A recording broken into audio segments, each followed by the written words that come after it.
Amor daquela vez como se fosse a última. Beijou sua mulher como se fosse a última. Olá, estamos dando início a mais uma aula. Mais uma aula que iremos falar de linguagens, de atualidade, de música. Uma aula que iremos falar sobre a máquina humana.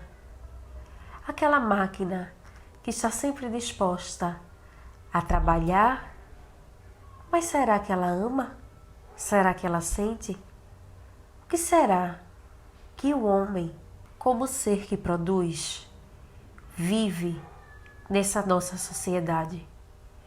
E aí, é a partir desse olhar que iremos analisar a canção de Francisco Buarque de Holanda, chamada Construção. E o tema da nossa aula de hoje é Amou como se fosse máquina. Vocês verão que a canção de Chico Buarque ela é dividida em 3 blocos. 3 blocos de uma grande construção.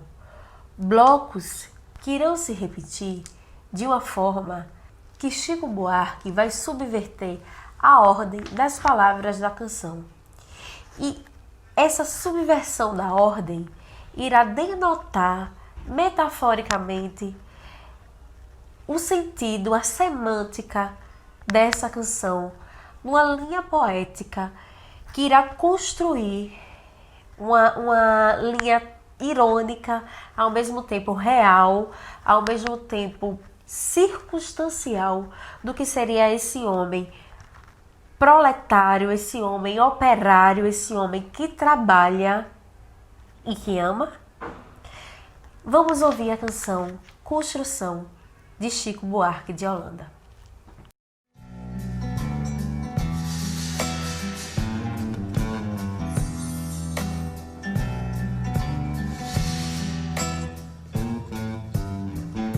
Amor daquela vez como se fosse a última. Beijou sua mulher como se fosse a última. E cada filho seu como se fosse o único. E atravessou a rua com seu passo tímido. Subiu a construção como se fosse máquina. Ergueu no patamar 4 paredes sólidas. Tijolo com tijolo num desenho mágico. Seus olhos embotados de cimento e lágrima. Sentou pra descansar como se fosse sábado. Comeu feijão com arroz como se fosse um príncipe. Bebeu e soluçou como se fosse um náufrago. Dançou e gargalhou como se ouvisse música. E tropeçou no céu como se fosse um bêbado. E flutuou no ar como se fosse um pássaro. E se acabou no chão feito um pacote flácido. Agonizou no meio do passeio público. Morreu na contramão atrapalhando o tráfego.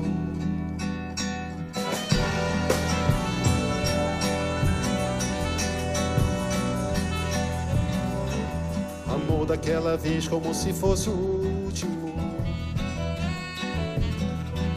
Beijou sua mulher como se fosse a única. E cada filho seu como se fosse o pródigo. E atravessou a rua com seu passo bêbado. Subiu a construção como se fosse sólido. Ergueu no patamar 4 paredes mágicas. Tijolo com tijolo num desenho lógico. Seus olhos embotados de cimento e tráfego. Sentou pra descansar como se fosse um príncipe. Comeu feijão com arroz como se fosse o máximo. Bebeu e soluçou como se fosse máquina, dançou e gargalhou como se fosse o próximo. E tropeçou no céu como se ouvisse música. E flutuou no ar como se fosse sábado. E se acabou no chão feito um pacote tímido. Agonizou no meio do passeio náufrago. Morreu na contramão atrapalhando o público.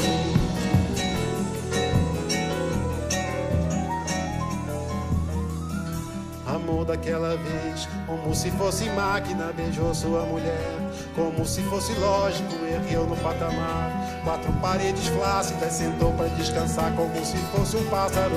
Flutuou no ar como se fosse um príncipe. E se acabou no chão feito um pacote bêbado. Morreu na contramão atrapalhando o sábado.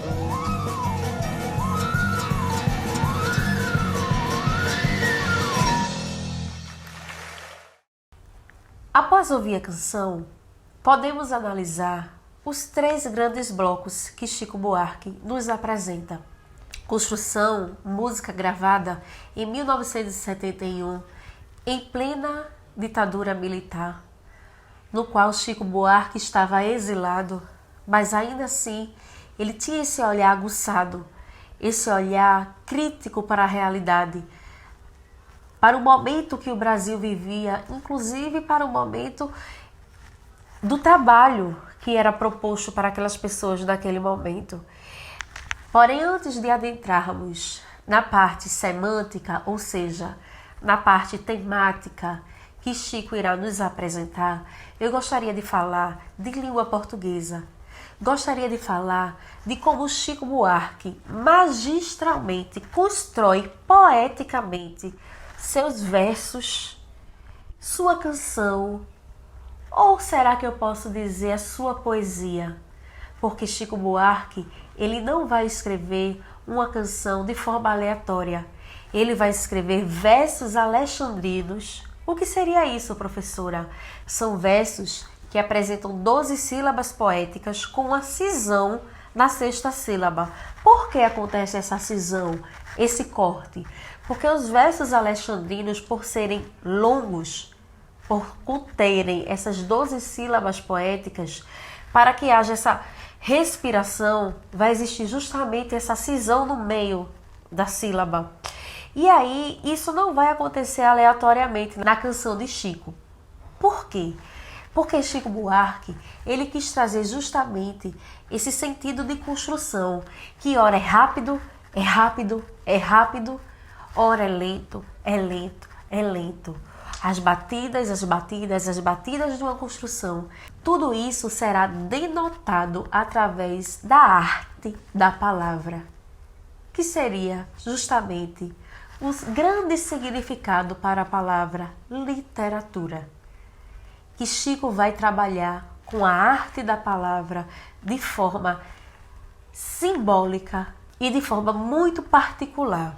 E aí, algo muito interessante vai acontecer também nessa canção de Chico Buarque. Todos os versos irão terminar com palavras proparoxítonas. O que são palavras proparoxítonas? Aquelas palavras que vão ter a antepenúltima sílaba tônica, não é? E todas as palavras proparoxítonas, elas são acentuadas. Ok? Uma regrinha aí gramatical para a gente não deixar passar um pouquinho de língua portuguesa e de gramática para vocês. Essas palavras servirão justamente como um jogo simbólico para Chico Buarque brincar e mudar suas posições nos grandes blocos de construção que ele vai propor nas suas 3 estrofes. E aí vocês vão perceber isso, que essa mudança de localização dessas palavras irá trazer um tom de denúncia social, um tom de ironia para essa canção de Chico Buarque. E aí vamos analisar algumas tendências que as estrofes vão trazer para a gente. A primeira estrofe, Chico vai narrar o começo do dia desse operário, desse trabalhador. Embora seja evidente o amor que ele sente pela sua família, quando ele diz: amou daquela vez como se fosse a última, beijou sua mulher como se fosse a última, e a cada filho seu como se fosse o único. Atravessou a rua com seu passo tímido. Ele precisava se despedir e partir para o trabalho. Então, essa primeira estrofe aí, Chico vai mostrar que ele tinha o amor pela família, mas o ócio do ofício fazia com que esse trabalhador tivesse que se despedir da sua família e correr para o trabalho. Segunda estrofe, a gente vai assistir o dia de trabalho desse operário na construção. E aí ele vai colocar: subiu a construção como se fosse sólido, ergueu no patamar 4 paredes mágicas, tijolo com tijolo num desenho lógico, seus olhos embotados em cimento tráfego. E aí a gente vai ver que aos poucos esse trabalhador vai montando aquele edifício. Nessa segunda estrofe, Chico vai mostrar como era o dia a dia, o trabalho daquele operário, o dia a dia causticante daquele homem, né? E aí ele faz uma pausa, que é justamente a hora do almoço, que seriam as necessidades básicas de todo homem, não é? E aí o homem pode fazer uma pausa, embora esteja cansado, parece satisfeito ali naquela estrofe, comendo e bebendo, embora também soluce. Estranho, né? Satisfeito, embora também soluce, né? O que indica que a emoção desse trabalhador, ela está ali naquele jogo de contradições. Sentou para descansar como se fosse sábado. Comeu feijão com arroz como se fosse um príncipe. Bebeu e soluçou como se fosse um náufrago. Dançou e gargalhou como se ouvisse música, não é? E aí é que vai acontecer a reviravolta da canção. E aí a narrativa vai ganhar novos contornos. No alto do edifício, o indivíduo perde o equilíbrio e cai batendo no asfalto, morrendo instantaneamente. Mas veja como o Chico Buarque constrói essa etapa da história. E tropeçou no céu como se fosse um bêbado, e flutuou no ar como se fosse um pássaro, e se acabou no chão feito um pacote flácido. Agonizou no meio do passeio público, morreu na contramão, atrapalhando o tráfego. Veja aí, nesse último verso, a ironia que Chico nos deixa. Mais pra frente eu vou comentar um pouco sobre ela. A partir daí, o leitor atencioso perceberá que Chico escreveu um poema em blocos de construção, que eu já falei para vocês, e que a obra é uma grande metáfora para a vida do trabalhador. Esses blocos irão se repetir, né, nas 3 vezes, nas 3 estrofes, e a última estrofe é uma espécie de condensação da música. O ritmo se torna mais intenso e as metáforas vão apresentar cargas mais poéticas que serão resumidas em 7 versos. E aí, gente, eu vou trazer para vocês, nessa última estrofe, um jogo de comparação, um jogo metafórico muito interessante, quando Chico vai colocar: amou daquela vez como se fosse máquina. Veja, observe como o compositor ele vai trocar esse jogo de palavras que na primeira estrofe ele coloca aqui o operário, ele ama como se fosse a última, né? Já no final ele coloca aqui: amou daquela vez como se fosse máquina. Observem que Chico vai nos trazer uma grande crítica e uma grande ironia nessa desconstrução, nessa mudança de posição das palavras, quando ele coloca o operário numa situação de que o operário ele mesmo se transforma numa grande máquina que não tem mais sentimentos por conta desse dia a dia que lhe faz ser um homem que vive apenas para aquilo, não é? E o que eu gostaria de chamar a atenção para vocês é que no final da canção, aquele homem fica caído no chão, atrapalhando. E aí cada estrofe vai dizer, né? O tráfego, o sábado, ele vai fazer esse jogo de palavras. Por que aquele homem atrapalha? É como se aquele homem ali, ninguém observasse, ninguém ligasse para aquele corpo estendido no chão. É como se a morte não tivesse sentido. Não é? Aquele corpo ali, ele estava apenas atrapalhando. E aí a gente vai falar sobre alguns pontos de crítica social, porque quando falamos em literatura, não se esgota. Né? Quando nós falamos em literatura, nós temos um vasto teor de análises, de interpretações que o leitor pode fazer. Mas eu vou trazer algumas visões para vocês na aula de hoje. A alienação do trabalho marca o operário como uma máquina que serve apenas para executar ações, não é? A morte em serviço é tratada como um empecilho, não como uma tragédia. O operário, ele cai do prédio no momento de trabalho. Ao invés daquilo ser tratado como uma tragédia, aquilo é tratado como um empecilho. A desumanização do trabalhador se torna uma crítica ao modo de produção capitalista. Por quê? Porque as pessoas elas só vão pensar no valor que você pode tirar daquela pessoa que está trabalhando para você, não do que aquela pessoa realmente é, do que ela significa como ser humano. E aí o contexto histórico da canção, que foi escrita justamente na época de repressão e de ditadura militar no Brasil, quando Chico nem aqui estava, ele estava exilado, né, junto com outros colegas cantores e compositores e poetas e músicos. Mas Chico, ele não perde a sensibilidade e ele vai escrever, assim como Construção, obras como Cálice, não é? Obras que vão trazer, inclusive nesse jogo de comparações e de metáforas, uma crítica social muito simbólica para que quem está ouvindo possa refletir sobre o que está acontecendo.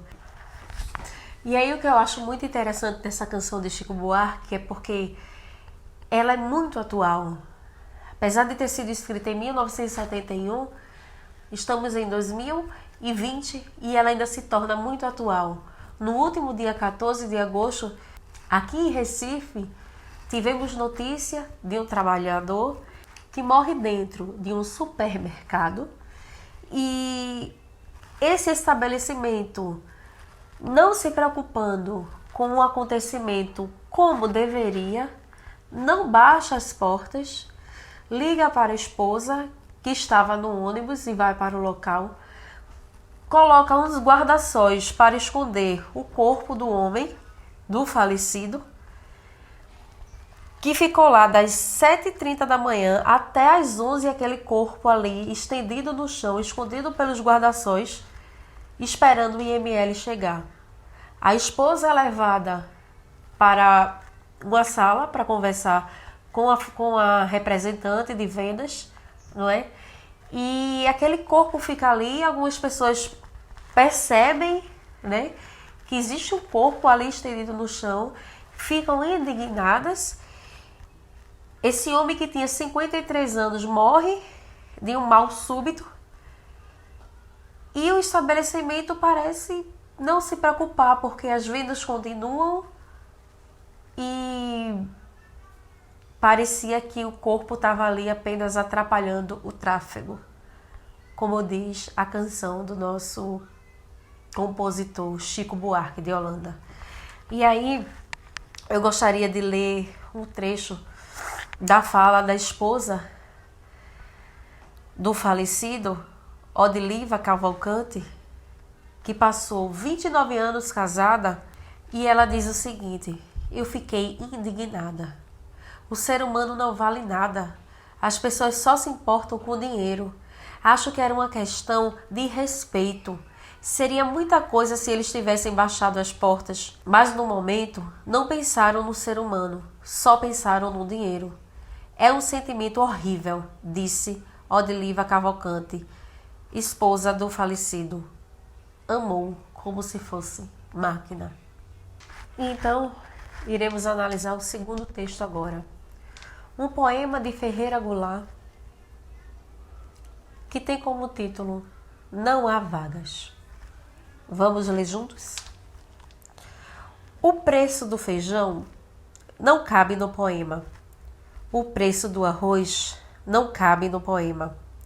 Não cabem no poema o gás, a luz, o telefone, a sonegação do leite, da carne, do açúcar, do pão. O funcionário público não cabe no poema com seu salário de fome, sua vida fechada em arquivos. Como não cabe no poema o operário que esmerila o seu dia de aço e carvão nas oficinas escuras. Eu queria parar por aqui por enquanto. O texto continua. Mas eu queria parar ele por aqui por enquanto, para a gente fazer algumas análises.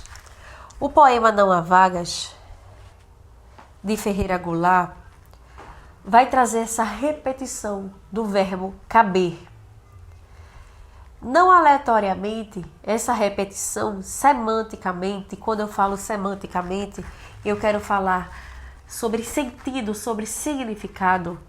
Ela vai trazer justamente que o preço do feijão não cabe no poema, não é assunto para o poema, não é a abordagem do poema, do arroz, do telefone, a sonegação, o leite, o açúcar e pão. Tais coisas fazem parte da necessidade do homem. Era como se Ferreira Goulart, ironicamente, quisesse nos dizer: não é necessário falar sobre essas coisas, mas isso ironicamente. Por quê? Porque mais na frente ele vai dizer por que não cabe no poema. Percebam que, falando em língua portuguesa, todos esses substantivos, leite, carne, açúcar, pão, luz, telefone, gás, são substantivos concretos. Mas ele vai trazer mais abaixo um substantivo abstrato. Aquele que está no mundo das ideias, que a gente não pode pegar. Ele vai falar sobre a sonegação.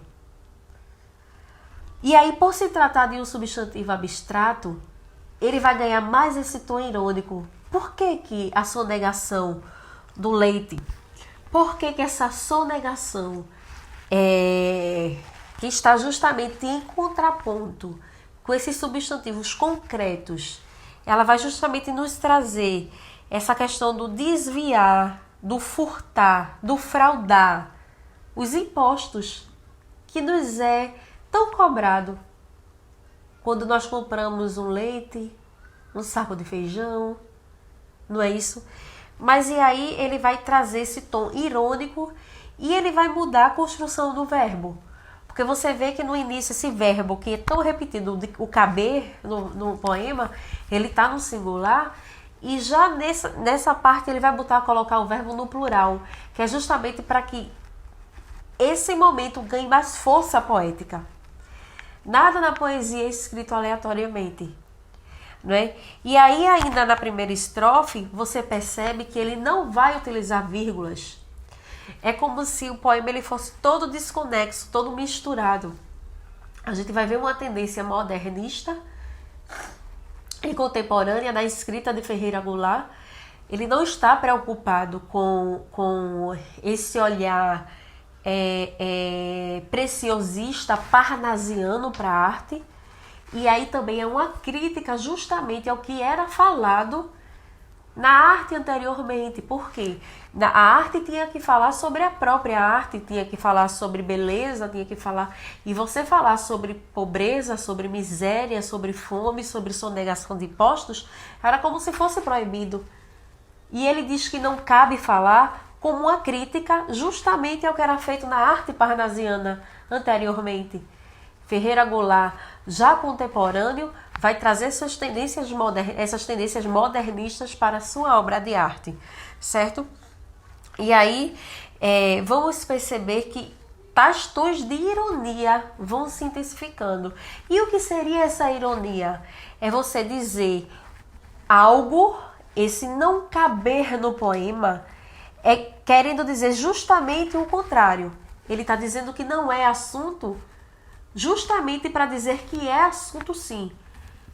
Não é que a gente precisa debater sim, falar sobre fome sim, que a poesia precisa falar sobre questões sociais sim.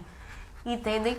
E aí, fazendo um paralelo agora só desse trecho, que é justamente o trecho que ele vai trazer sobre o funcionário público, nessa segunda partezinha, que ele vai falar sobre o salário do funcionário público e sobre a vida do operário, com o que lemos na canção de Chico Buarque, a gente vai perceber que existe um tom denunciativo e crítico na poesia de Ferreira Goulart, quando são destacados que o salário de fome do funcionário público, salário baixo, miserável, não é?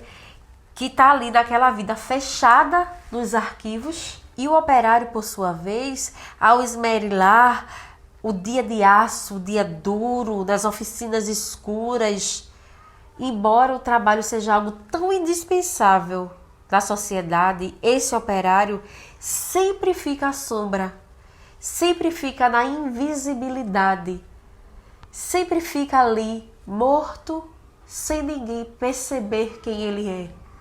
Fazendo um paralelo com a canção de Chico Buarque, onde está esse operário? Caído no chão, atrapalhando o tráfego? E aí o poema se segue, porque o poema, senhores, está fechado, não há vagas. E aí é muito interessante quando Ferreira Goulart cita o título do poema agora, colocando justamente essa relação entre empregador e empregado. Quantas vezes o empregado sai em busca de um emprego, está fechadas as portas, não há vagas, não tem lugar para você. E a fome e a miséria continua, porque a sociedade está indiferente à vida humana, às suas necessidades. O homem e a sua labuta não interessa para aqueles que podem e deveriam ajudar aqueles que mais necessitam. E aí, seguindo para encerrar o tom denunciativo desse poema, ele termina justamente assim: só cabe no poema o homem sem estômago, a mulher de nuvens, a fruta sem preço. O poema, senhores, não fede nem cheira. E propositalmente, essa quarta e quinta estrofe, eu não vou explicar. Eu queria que você, que está assistindo a minha aula, refletisse e comentasse aí embaixo, nos comentários dessa aula, o que é que você consegue compreender desse final, dessa obra de Ferreira Goulart. O que é que ele quer dizer? Só cabe no poema esse homem sem estômago. Quem é essa mulher de nuvens? Essa fruta sem preço. Por que esse poema nem fede nem cheira? Que reflexão Ferreira Goulart quer nos deixar? Que crítica ele quer que nós façamos diariamente? Que reflexão ele quer que nós possamos encontrar na sociedade de antes, na sociedade de hoje? Porque o poema está fechado, não há vagas. Como você enxerga isso? Era isso que eu gostaria que vocês pensassem sobre a aula de hoje. E que vocês pudessem comentar, que vocês pudessem me ajudar a refletir sobre isso. Essa é a proposta dessa aula. Em tempos de pandemia, um sopro de poesia. Até a próxima aula. Pacote bêbado morreu na contramão atrapalhando o sábado.